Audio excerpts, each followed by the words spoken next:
This evening is going to be tremendous. There's so much to learn. And I want to give you a breakdown of how this session, this town hall is going to go. Just give you a quick outline, and then I'm going to toss it over to Emily. So in a minute, we're going to introduce our guests of honor that will be discussing from a macro and a micro level this idea of a general strike. Why do we need a general strike? How are we going to build power around this movement? What does winning look like? Why resignations? So we're going to tackle all of these questions in the next few minutes. We have incredible panelists, incredible guests here to tackle these issues. I'm going to pass it over to Emily. So Emily can introduce a little more about this movement, why you all are here, and what we are going to tackle here today. Hello, everyone. Thank you so much for joining this evening. Um, Today, I just wanted to reiterate some of the basic things that were stated last month in the town hall, and then also work in some, just touch on some current events and how they tie into the need for a general strike. For sake of being redundant, I'm just going to repeat a few things that just need to be reiterated for anyone who's new on here. Um, Firstly, workers are the economy. It's working class people that make the lights work and heat the homes, farm and deliver the food. Workers are not an important part of the economy. Workers are the economy. Workers create all value, all of it, not some of it. And we've been strategically divided and politically miseducated. We are living in the most productive period in human history, yet 75% of millennials live paycheck to paycheck. Boomers, our parents' generation, are going homeless at the fastest rate in American history. All while 4 men are worth more than the bottom half of America. 4 men versus 150 million struggling Americans.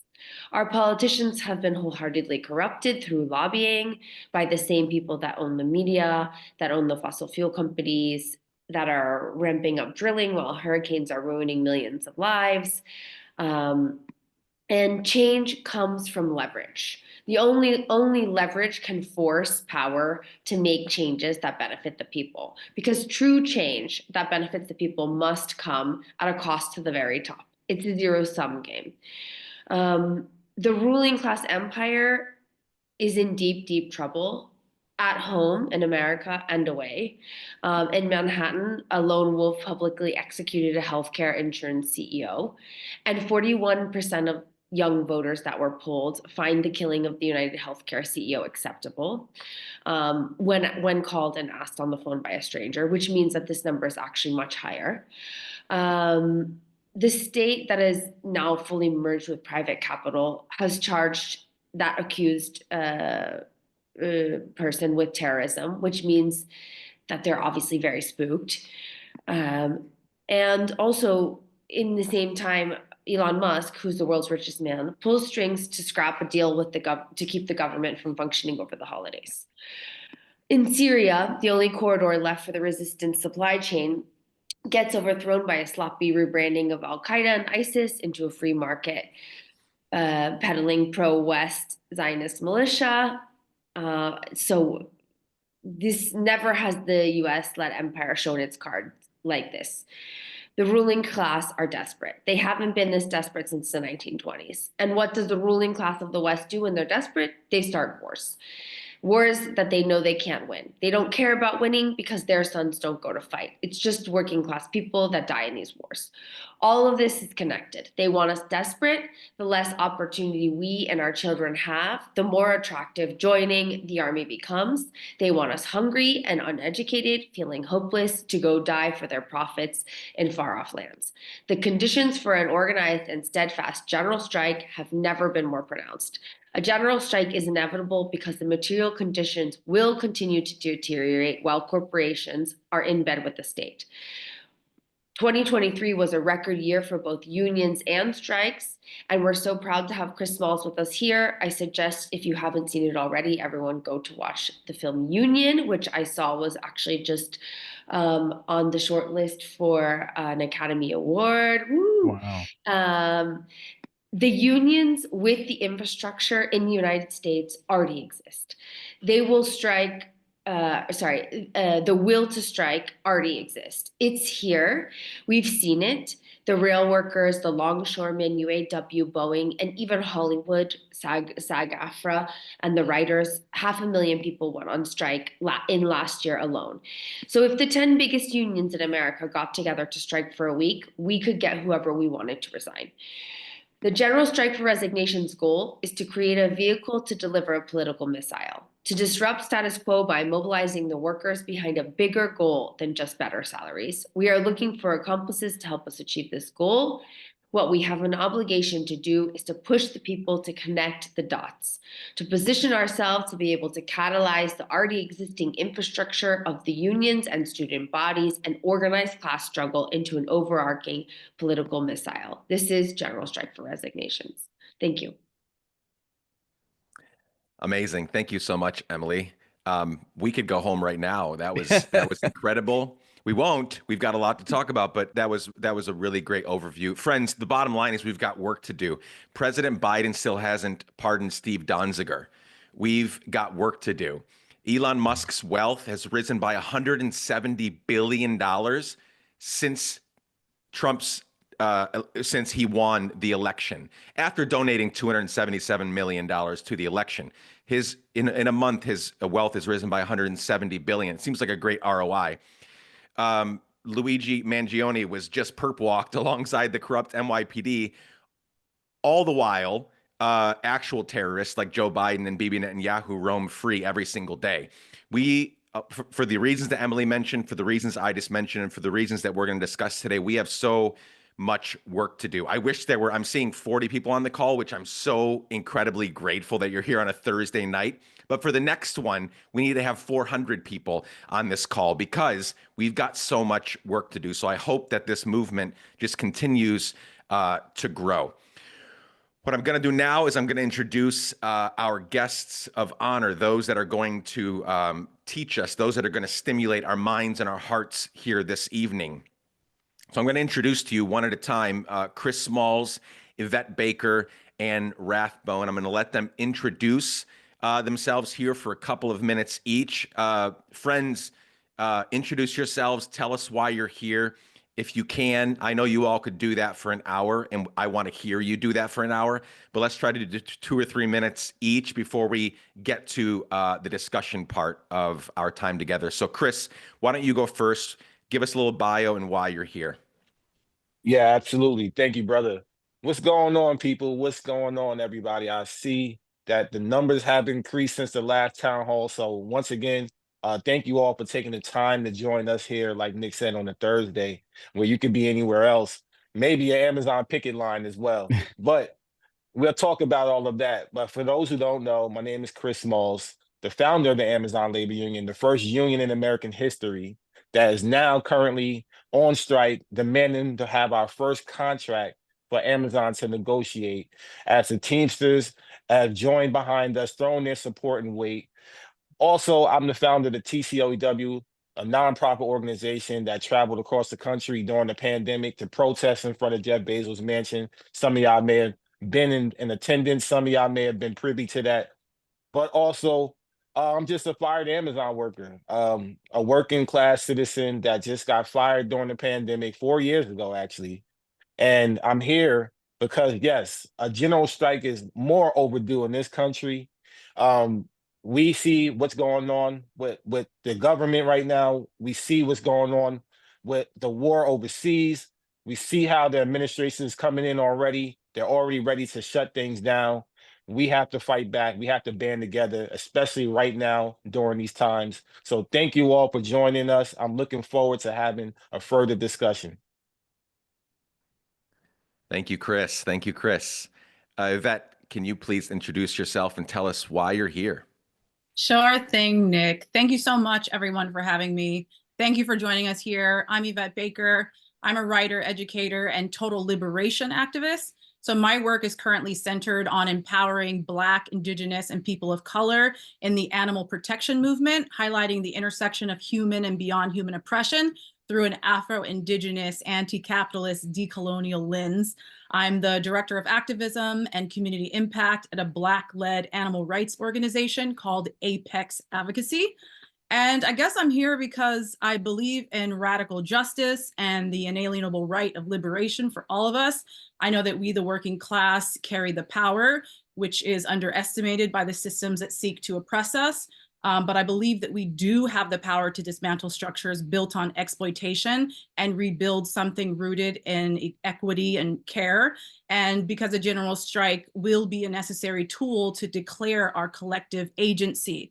It'll be an act of defiance against a system designed to commodify our existence and pit us against one another. And because my ancestors who resisted colonization and oppression showed us that we cannot thrive through domination, but through community and reciprocity, all of which reject the cycles of harm that this system perpetuates. So I want to honor that legacy and to remind us all that this fight belongs to everyone.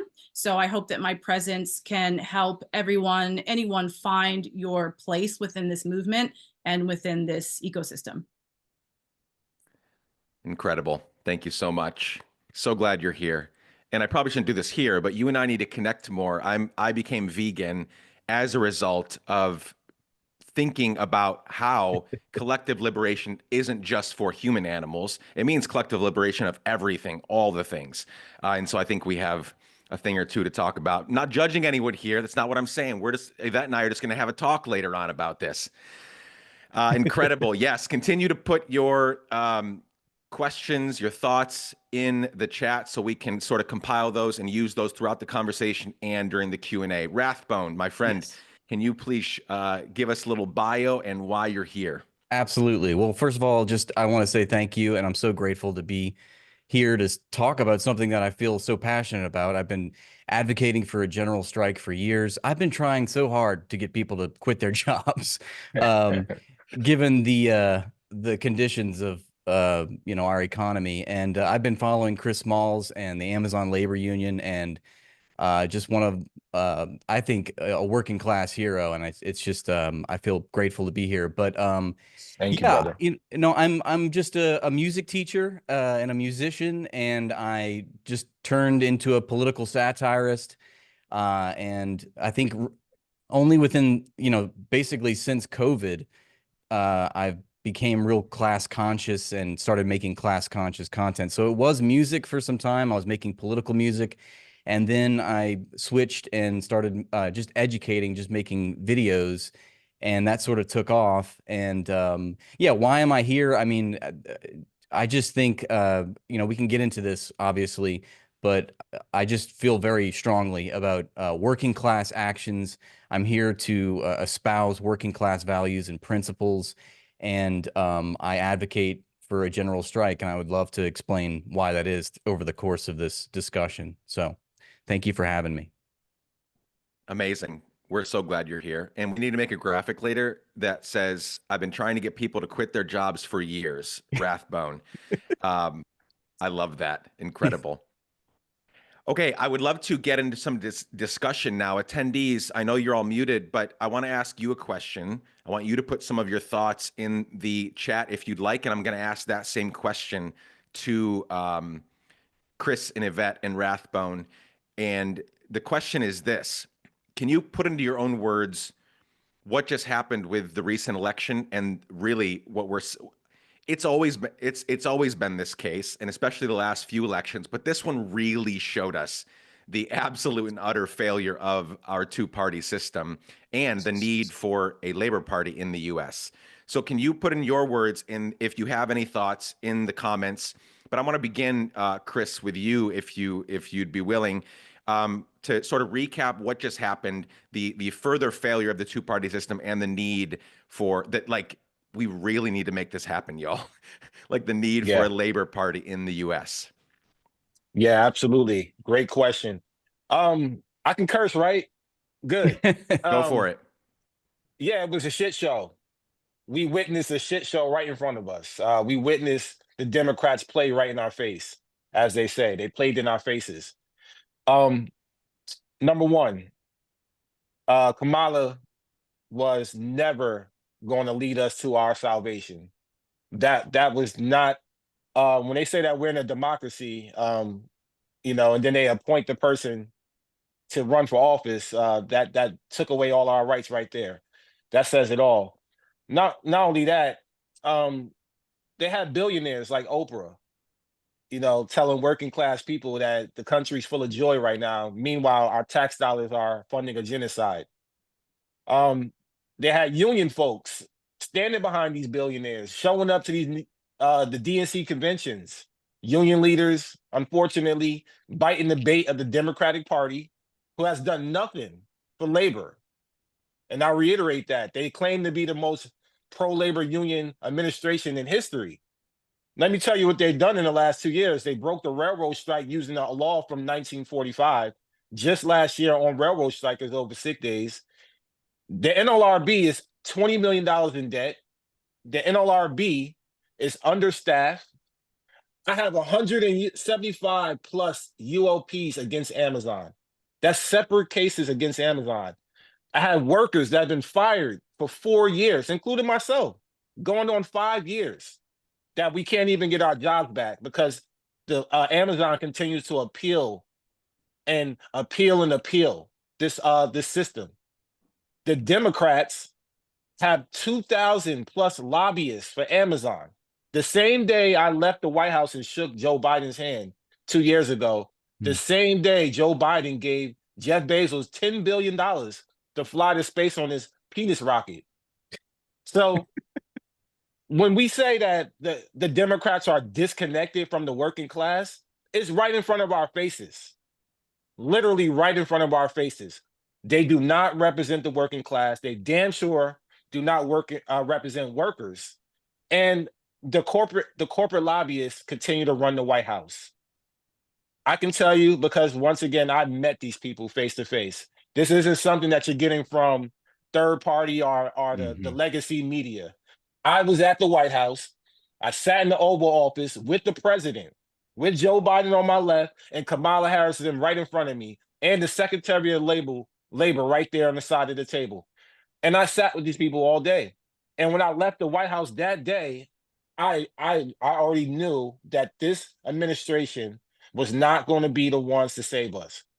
So that's the reason why I'm here, because what I realized during my campaign against Amazon, it was the people to the left and the right of me. How do you defeat $1 trillion company? I brought people from all different backgrounds, just like we're here tonight on the call.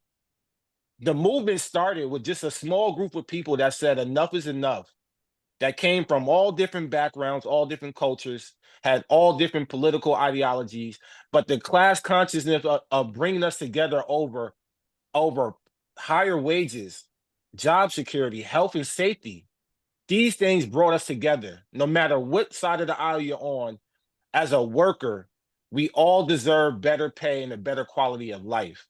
So for that reason, the Democrats do not represent that. And the Labor Party, we're going to discuss later on in this conversation. But I want to say this, for those who wasn't on the town hall last meeting, I already touched upon it a little bit, but I'm going to spearhead relaunching the U.S. Labor Party in America.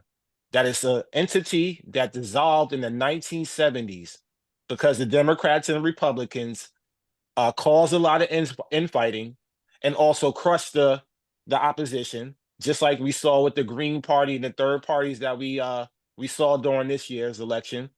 They did the same thing with the Labor Party, which forced it to completely dissolve in the 1970s. Well, I'm telling y'all all here tonight that we will relaunch the Labor Party using GS4R as the foundation to bring people together, to start the conversation over health and safety again, as we saw with Luigi taking on the vigilante role for us. We're going to talk about how we're going to end all of the wars, and we're going to bring people together over working class issues, and especially reminding people that our ultimate power is to withhold our labor. At the end of the day, Jeff Bezos, Elon Musk, all of these billionaires, Mark Zuckerberg, Sundar from Google, whoever the hell it is, that's a CEO, they cannot replace us. They will never be seen in a warehouse packing boxes or seen at your doorstep delivering things. So we really have the power, and we have to remind our folks that. So I'm glad to see everybody here. I'm looking forward to hearing from my brothers and sisters. Thank you all again, and I pass it on. I am ready to switch over to the Labor Party forever and always. So I'm ready to go. Yes. Yvette, on this point, you know, since your work is about collective, whole, entire liberation, do you see, does that resonate with you? What Chris is sharing is, I mean, no party is going to be perfect because humans are not perfect, but that sounds a lot like a party that could get us a lot quicker toward collective liberation, right? Absolutely. No, I echo everything that Chris said. And I have a lot to say myself, so I'll try to go through this quickly and hopefully I'll get there. The first thing I would say is to understand that when it comes to the failure of the two-party system, there was actually nothing especially unique about this past election. The two-party system is meticulously crafted as an illusion of choice and reinforced by our social conditioning through schools and media and the ideas of patriotism. We're taught to see the system as unchangeable, like a fixed reality, rather than a structure that we have the power to challenge. So for as long as the system has existed, any genuine intention for democracy has been already undermined by white supremacy and racial capitalism at the very least. And this isn't a bug in the system, it's how it was designed to function. So, and without heading off on a tangent about how burning this system to the ground is a viable option, although it absolutely is, what I do see as a positive from this past election is a much more exhausted US population, a much more disillusioned population. Because for generations now, we've had the same conversation about choosing the quote unquote lesser of two evils. And it's a choice that never really serves the working class folks. But this time, thanks to tools like social media, we're seeing many more people, regardless of their political affiliation, noticing the theatrics. They're seeing how blatant lies are weaponized to secure our votes, and they're realizing that the system isn't built to deliver for us. What's growing out of this is class consciousness in these younger generations and an understanding of injustice and a shared sense of what we're all up against. And that's super, super powerful. The failure of our electoral system and the two-party system that props it up comes down to the intentional design of corporate control. So while ordinary people are fighting for fair wages and healthcare and real democracy, corporate lobbying groups are playing both sides. So our political process hasn't just been influenced by corporations, it's been completely captured by them. And a super quick history to illustrate this. So movements that push for monumental change in the country, like for the abolition of slavery, women's suffrage, civil rights, they weren't led by corporations. They were, of course, driven by grassroots, people-powered movements. And while our tactics were really varied, from education to direct action to sometimes violent resistance, they also heavily lobbied for their wins. So they fought tooth and nail. And corporations didn't, by and large, invest in lobbying until after the 1970s. Before then, very few even had offices in DC. It was the people, this human-centered lobbying that drove legal victories. By the 1970s, corporations began to feel threatened by new rules and regulations. So to protect businesses, they organized, arguably better than we've seen before or since, and they started channeling enormous resources into politics. And over the last century, the influence of corporate lobbying has only continued to grow, certainly overshadowing our grassroots for the people advocacy. So now we're in a place where these corporate interests dominate both political parties, ensuring the system continues to serve them and not us. They lobby both sides to ensure their interests, whether they're talking about laws or taxes, healthcare, or the environment. And we've been made to feel powerless in the face of all of this, but the reality is that we're not powerless. The same history that shows us corporate control has grown also shows us that human collective action has the power to rewrite the rules. And that's why I think we need a Labor Party, because we need a party that's rooted in not corporate dollars, but in the struggles and solidarity of the working class. And because we can't just keep advocating for our rights, but we need a party that organizes with us and is us to be able to claim them. So yeah, the two-party system, of course, isn't failing us. It's doing exactly what it was built to do. And so now is the time to abandon it and to build something much better, as Chris just spoke about, and something from the ground up by the workers and for the workers. And I think that that would offer us a way out. It would include collective liberation. It would challenge exploitative capitalist structures. It would uplift the voices of those historically excluded. It would, from a decolonial lens, it would recognize the interconnectedness of struggles of workers and land and all exploited resources, rejecting colonial ideologies of dispossession. It would do all of that. We could finally have a party that could prioritize all the things and, offer protections that account for these systemic injustices, like the systemic racism still embedded in the workplaces. And I can go on and on and on. But yes, that is my answer. Incredible. Thank you for coming to Yvette's TED Talk. That was absolutely wonderful. The too long didn't read there, friends, is that I think we need to rephrase this. I agree that the two-party system hasn't failed us. It's doing exactly what the fuck it was created to do. And that is exactly why it needs to go. Rathbone. Yes. Why do we need, you said earlier that you've got a lot to say about a general strike and you've been thinking a lot about it. So why do we need a general strike in the US and what could it achieve? Well, I'm happy that you asked me a new question because I did not know how to follow Yvette and Chris. I got you. I got you. Took everything out of my mouth to say. I think so. Why do we need a general strike? We need a general strike because it's one of the few and only actions that we can take that will actually produce an outcome that is favorable to the working class. I mean, in the short answer, it's a short question, but it deserves a long answer, I guess I should say. But the short answer is that we live in capitalism. We live in a class war between capital and labor. And we need to exact material power over the economy. This is something that I try to teach in my content, is that the economy is essential, and it's our relationship to the productive forces in our society determines everything about our lives, about the society itself, about our social and political life.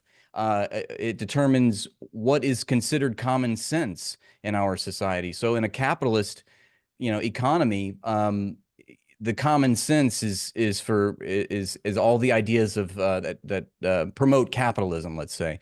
But a general strike is one of those things, just like Chris says, that's where we can exact power, we can withhold our labor, and you can't have a political democracy if you don't have an economic democracy first. We live in capitalism. The economy is arranged fascistically. And I believe corporations need to be abolished. I think they have superhuman rights. And we live in a system where profits are obviously prioritized over people. So I just don't think that you can have a democratic government without a democratic economy. It's literally impossible. That's why capitalism is not just an economy, it's a political economy. You cannot divorce politics from the economy. So that's part of why I'm here tonight, is because a general strike is essential. It's not the only thing that we can do, but it is a massive thing that we can do to change and get these policies into enacted by our government. And what else? And just like Chris Malls was saying, workers are the ones that make the economy go. And I do believe that the American working class is perhaps the most important force in society, like worldwide. I mean, think about the mountains that we could move if the American working class was organized. Because, I mean, let's face it, we live in a unipolar world. The United States government is, the United States itself is the sole superpower in the entire world.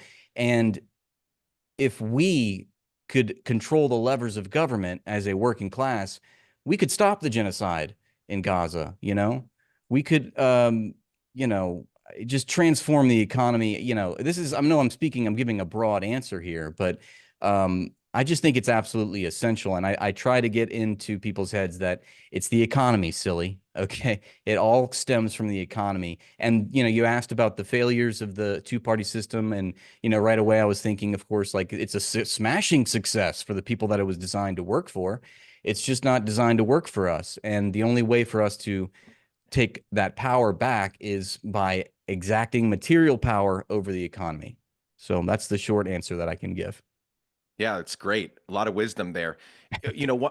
When I first got into this community, Melissa turned me on to this community. And when I first started looking at everything, the thing that I noticed is I had heard a lot in the past about a general strike. I had read about other general strikes that worked. But the unique thing here is that this movement is called General Strike for Resignations. And so what I want to jump to next, Chris, to you first, is what are we going to see as a big win here, right? I think it's the resignations, right? The people that are in charge have intentionally, it's again, with the failure of the two-party system, it's not a failure, it was intentional. They have intentionally, this is all intentional. It's not an accident. Capitalism is set up to make a few people win, and it's meant to fuck all the rest of us, right? They have too much power and they have no reason to change anything because they're in charge. And so talk for a minute about the why resignations. When I first thought of this, I remember that Frederick Douglass quote, power concedes nothing without a demand. It never did and it never will. And then later on, he says, the limit of tyrants are prescribed by the endurance of those who they oppress, right? And in other words, if we keep letting them do it, they're going to keep doing it. And if we stop them from doing it, they're going to stop doing it, right? And so talk a little bit about, what does winning look like? Why resignations as a huge part of this? It's funny because we just witnessed the beloved AOC just get beaten by a 75-year-old who's dying from cancer. So if that's not alarming to us here, who I know we're nowhere, at least I could say, hopefully none of us here at the moment are 75 or older, a part of the U.S. government, as you mentioned, Nick, one of the most powerful entities in the world. Just think about that.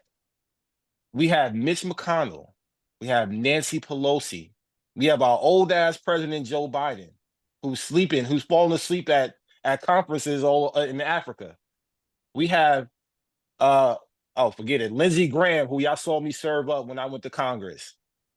We have these politicians that are 70, 80, 65 years old. Just think about that. They are so disconnected from the working class struggle. They would never align or never give us what we're asking for and what we're demanding. Never. As you mentioned, AOC learned the hard way. Even after selling out, she sold out the working class. She sold out her base. She sold out the working class. It took her 6 months to say genocide. And they still said, shut up, little girl. You're 35 years old. We're going to put the 75-year-old man back in place.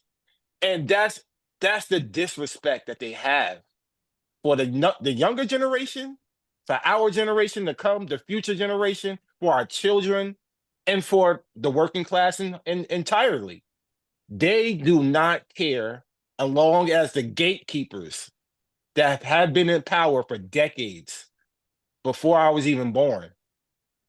Think about that. Some of us here, before we was even born, these people have been in Congress. Joe Biden is one of them.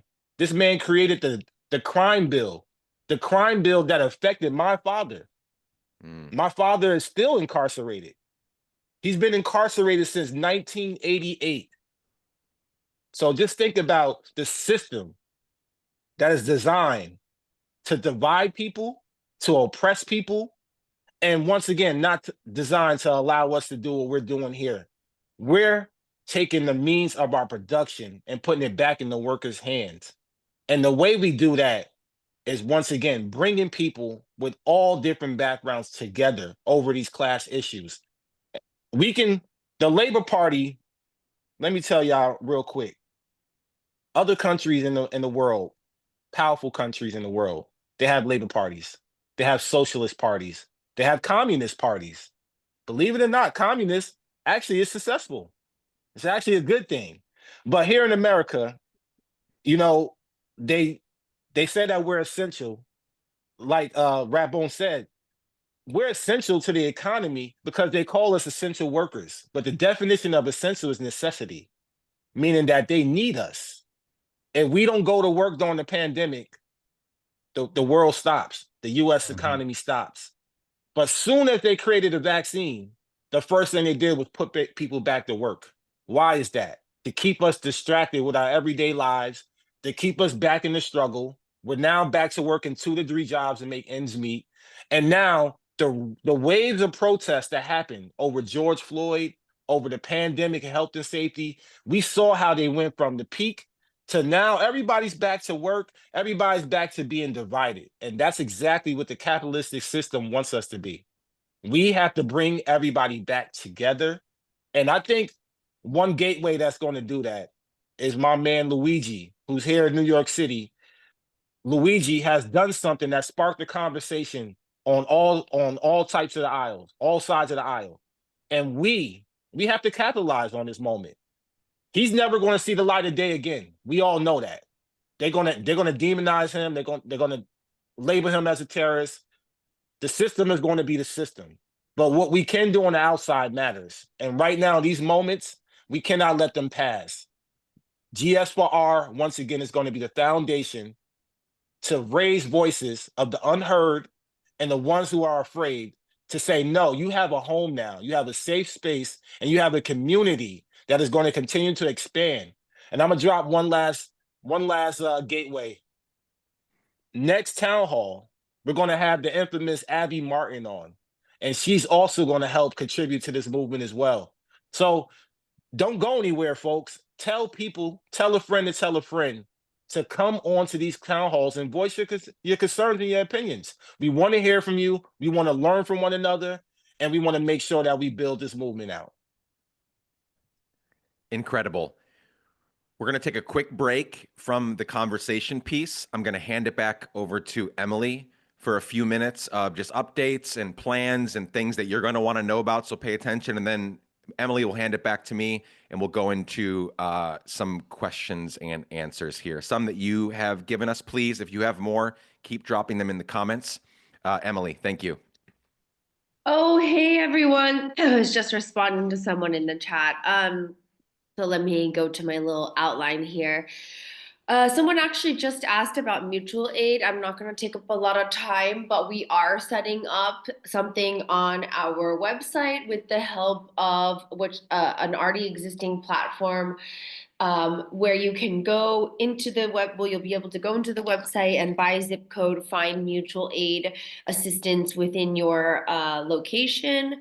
So by zip code, location of all different types of mutual aid, be it food sharing, childcare, housing support, everything you can, education, everything you can imagine. So we are addressing this need for mutual aid setup and assistance for striking workers and everyone.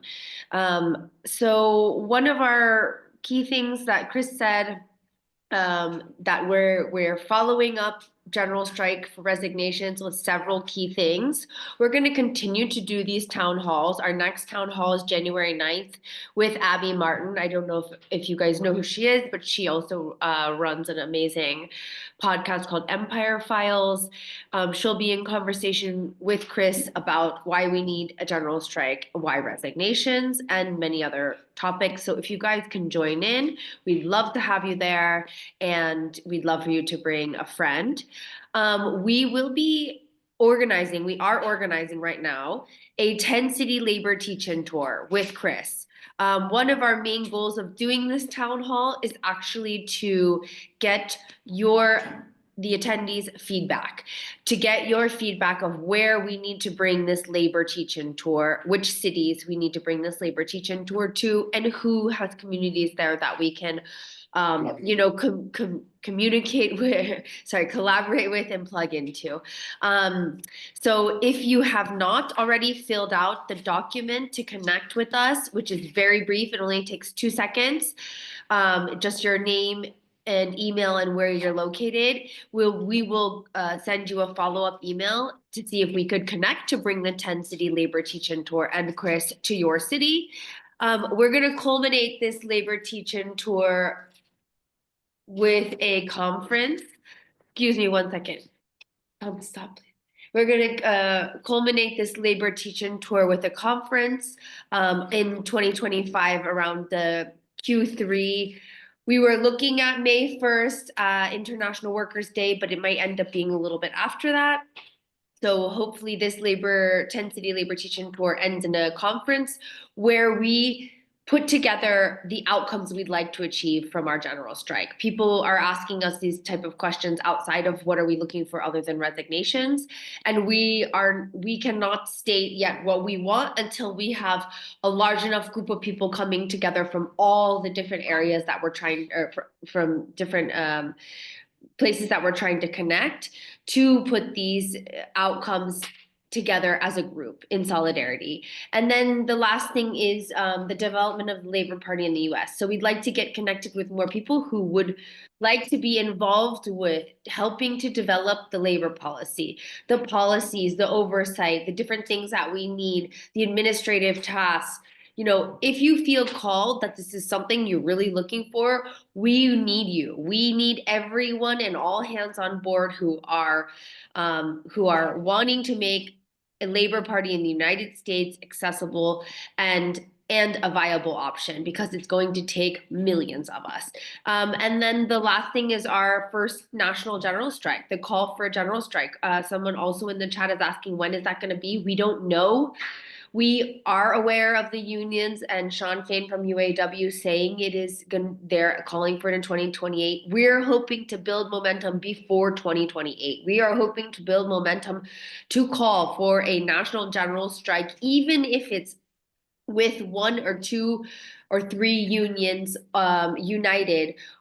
Before I would say by 2026 sometime. So we just need to keep building, and we can only do that if you guys keep showing up and keep telling friends and get involved.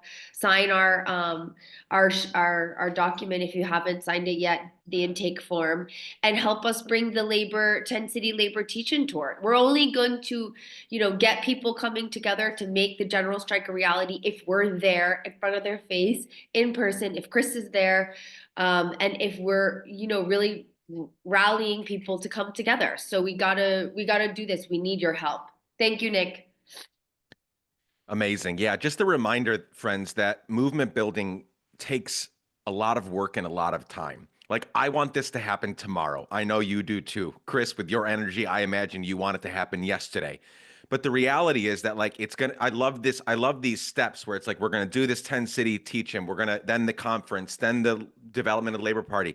Like, I love that there's like a bunch of, we don't know yet. We don't know yet, because it's going to take more and more people inviting their friends, inviting their colleagues and their community into this, so that it can inform what the demands are, when all these things are going to happen. And so I love sort of the humility that I'm hearing from this movement. That's just like, we don't know yet, but we need more of you to get in this, so we do know what the next steps are. Amazing. Thank you, Emily. Okay, we have a few minutes for Q&A. We're going to do a couple questions. Maybe we can get 2 or 3 in. We're back with Chris and Yvette and Rathbone. I'm not going to call on my guests for this Q&A portion because we weren't prepared for these ones, so I don't want to put anyone on the spot. But I'm going to ask a few questions, some that maybe 1 or 2 that we already had from the last time, and then maybe 1 or 2 from this one that we can go through here. So one of the, Emily, you mentioned this idea of the mutual aid networks, but I think it's important. I want to talk about money for a second, friends, because really the fear of not being able to support ourselves and our families and just stay alive, pay rent. I don't know where all of you live. I live in New York City. I live in Manhattan, the most expensive city on the planet. And it is always front of mind. How am I going? I want to do the work. I want to do the right work. I want to do all the work that I know I'm supposed to be doing. Also, how do I take care of my 3 kids and my partner and rent and all the health insurance, all the things, right? So, whoever wants to pick this up, what are some brief thoughts on how we begin to cultivate not just mutual aid, but like how do we begin to cultivate this like sharing economy right now in our little neighborhoods, in our little pockets, because it is going to take a lot of work to get people thinking about that, so that we can all, as Rathbone wishes, quit our jobs and invest our whole selves into this movement. Anyone want to take that for a second? Sure. I definitely would like to touch upon mutual aid for sure for this movement, and also shed light on a few things about the mutual aid for a general strike.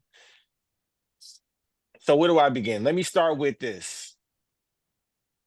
During our campaign against Amazon, a $1 trillion company that spent $20 million a year trying to stop our union activity.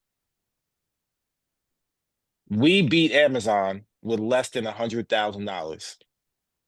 The day we won on April 1st, not April Fool's, April 1st, 2022, the day we won, we had $2.50 in our bank account. The reason why I bring that up is we didn't have any money. And I know a lot of people are like, well, how did you guys survive? You know what we did? We did create a mutual fund. We created a GoFundMe account, and that's all we did. And we promoted the hell out. The organizers that I had working around me, we all promoted this one single GoFundMe, and money would trickle in, maybe a few thousand, maybe a few hundred a week. Well, we spent every single penny on our campaign. Our campaign was over 300 plus days at the bus stop outside of the building that fired me. And then we won against a $2 trillion company. So what I'm saying is this. Yes, it's scary to think about going on strike without mutual support, but it's not the end of the world if you don't have it. Because the ultimate thing, Amazon calculates, just like our government, they calculate our money, they calculate how much hours we work, how much productivity we put into the economy. But one thing they can never, ever calculate is people power. Because as Nick and everybody here on the call is alluding to, that when we come together and we say enough is enough, and we say we're not going to work until we get these certain demands met, they can't do anything. And I'll lead off with this one. The general strike that we saw in Paris, France last year, I met the union. I went to Paris and I sat down with the president who shut down the politicians' electricity. I sat down with the president who shut down the politicians' sanitation for 3 weeks. They went on general strike. Could you imagine if like Emily said, if 2 or 3 of the major unions said, we're not going to pick up any politicians' garbage, and we're not going to turn on their damn water and electricity, just like they did in Gaza. They shut off their water and electricity. If our unions had a real class conscience to understand that they have so much power, and they also have mutual aid, by the way. The UAW, the Teamsters, they have $350 million in strike funds right now as we speak. But guess what? That's not enough money to pay for everybody in the country to go on strike. But if we all went on general strike for one day in this country, billionaires and corporations will come to their knees in one day because they can't do shit without us. 100%. Anyone else want to add on that, or should I go to the next question? If you do, pop in. Okay, the next question that I want to briefly address, I only say briefly because we're running out of time here, but you know what? We can go a few minutes over maybe if people will stick with us. The big idea here is empire actually collapsing? And if so, and I believe the answer is yes, if so, how do we hasten the collapse? I know the general strike, but like practically out of this meeting, how do we in our daily lives, leaving this, tomorrow's Friday, it's the holidays, we're heading toward a new year in which 20 days into that new year, Donald Trump is going to be president. Like, is empire collapsing, and how do we hasten that collapse? Yeah, I don't know. I'll go ahead. I believe that it is. I agree. I think empire is absolutely collapsing, and there's many different factors we could discuss to show that.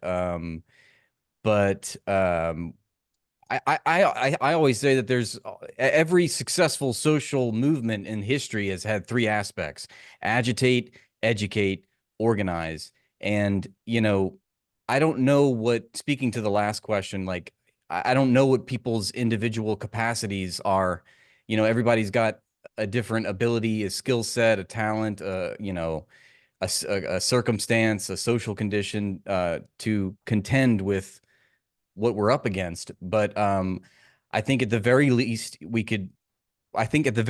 need class conscious workers walking around the earth, like understanding that we live in a class-based society. And you know, for my part, I'm trying to agitate and educate people. I'm not admittedly a labor organizer, but I think thoughts become actions. And if we're not thinking the right thoughts, then we're not going to have the right actions. So I just try to make myself visible, and I try to talk about these important issues and try to educate people on them. And then who knows, it's going to have a cascading effect. Like, people will take that knowledge and utilize it in their own capacity. And it's a very complex question. I don't know that there's one, you know, golden thing I could say that answers everything, but that's You're all. spot on, brother. Yeah. Thank Yeah, you. no, definitely educate for sure. Well, I feel like Chris is doing all three: agitate, educate, and organize. Like, you're using, you know, you don't only did it, you know, you're also taking the interviews, you know, you're constantly making yourself visible, and that's inspiring. I will say that. Thank you, brother. I think everybody also has a role to play, you Yeah. know. Um, and in the words of Jay McAlevey, rest in peace, Jay McAlevey, somebody who I had very intimate conversations with before she passed away last year. Um, she used to say, there's activists and there's leaders. And the jobs of the activists are the leaders. The leaders are supposed to activate the activists. So that is our job. You know, if you're a leader, you lead by example. And if you're an activist, you get active. That's what we have to do in this moment. Yeah. We are running out of time, my friends.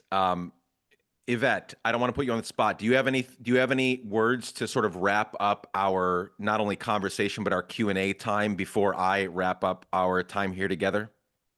Sure. If you let me do that, then I'm gonna zoom out a little bit. Go and for it. Be unpopular if I must, but I would just close out by saying that when we strip all of these conversations down, whether we're talking about the dismantling or the collapse of empire, or we're talking about injustice, inequality, oppression, strip all of it down, and at the end of the day, at the end of the century, we're just talking about the abuse of power, and we're talking about domination and the tools used to oppress that we see as inherently violent and harmful.